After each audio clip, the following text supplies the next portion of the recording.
to know, how did you get where you are today?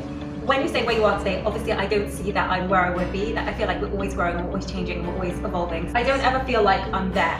Do you know what I mean? I feel like I'm always working towards something. So in terms of B7 diet, I got married very young, and when I had my second son, and I was 21 already at that stage, so I was very young, hadn't gone on to further studies, and that's when I went to study diet and nutrition. With the hours that I could, with my young growing family, I worked privately one-to-one with clients to help them lose weight. The idea was to go on to do the degree and work medically, but Baruch Hashem, my clients just filled up. It was word of mouth. That's how I worked. And you did make everyone feel very comfortable that came. Yeah. You really did. Thank you. I did. The problem is, with seeing people one-to-one, I kind of became their friends. Yes. And then it became less about the weight loss, more about chatting, and then it was like, fine, it's okay, just jump on the scales. Right. Yes. And then I saw that I was getting very busy with a lot of clients, and I opened up an Instagram page to share recipes. And that's when I decided to try and see if there was another way I could work with people who weren't all in London, because I was getting requests from people all over the world. So I set up an online form. My son helped me. It's like into computers. I worked out a way of asking all the questions I would ask, like I would ask you in a one-to-one consultation. It was all answered via email, and then I would create them a plan, send it to them via email, and then the whole plan worked online. So they would send me their food diaries online, they would send me a picture of their weigh-ins online,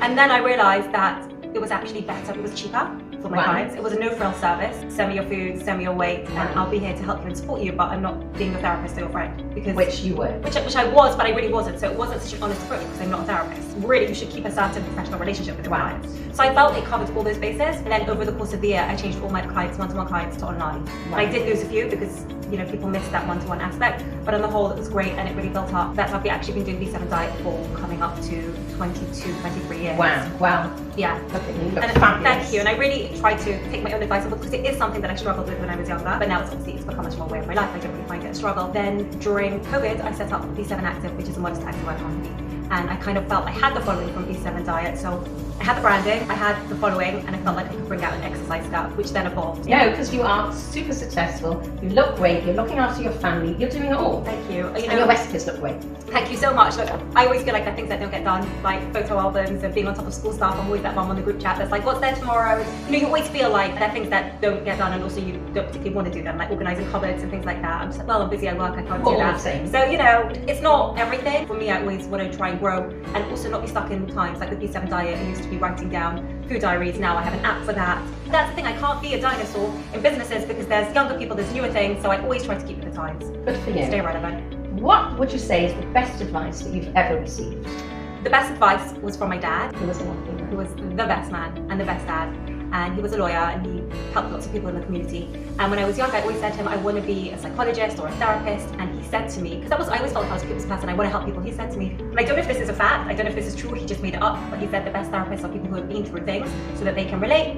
And maybe you can't relate. And I actually really took that on board, and I felt like this is true. I had a very nice life.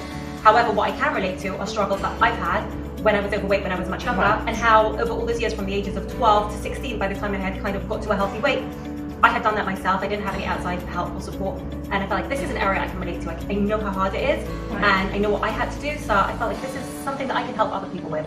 Likewise with B7 Active, I wanted to go running. It was COVID, the gyms were shut, I needed a running skirt.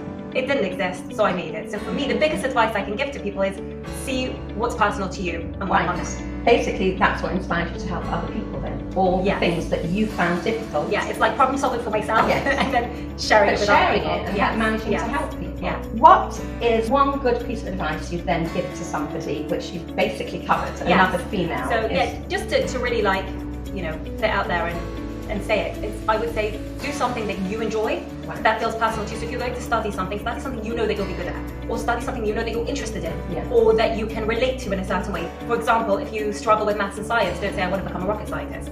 Just be realistic, and if you're great at English, then work something in that field. So see where your strengths lie, build on that, and then not only will you please God be successful with Hashem's help, because everything is from Hashem, but you also enjoy what you do. And I think for me, that's everything, is that I wake up and I really enjoy what I do. Which is why I will never give up B7 diet, because I love it. Amazing. You should continue to help people, and you do it in such a beautiful way. Thank you.